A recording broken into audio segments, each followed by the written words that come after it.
গেল মঙ্গলবার কাতারের রাজধানী দোহায় বিমান হামলা চালায় ইসরায়েল। এতে নিহত হন ফিলিস্তিনি স্বাধীনতাকামী সংগঠনের কয়েকজন সদস্য। আরব গণমাধ্যমগুলোর খবর, হামলার আগে বৈঠকস্থলে মোবাইল রেখে নামাজ আদায় করতে গিয়েছিলেন হামাসের জ্যেষ্ঠ নেতারা, ফলে প্রাণে বেঁচে যান তারা।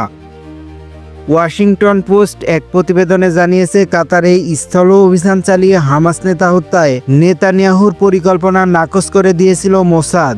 বিষয়টি সম্পর্কে অবগত দুই ইসরায়েলির নাম প্রকাশ না করা শর্তে ওয়াশিংটন পোস্টকে বলেন, মোসাদ প্রধান বার্নিয়া দোহায় হামাস নেতাদের হত্যার জন্য স্থল অভিযান চালানোর বিরোধিতা করেন। তারা বলেন, বার্নিয়া আপত্তি করেছিলেন এই ভেবে যে এ ধরনের অভিযান কাতারি কর্মকর্তার সাথে মোসাদের সম্পর্ক খারাপ করবে, বাধা সৃষ্টি করবে জিম্মি মুক্তি ও যুদ্ধবিরতির প্রক্রিয়ায়।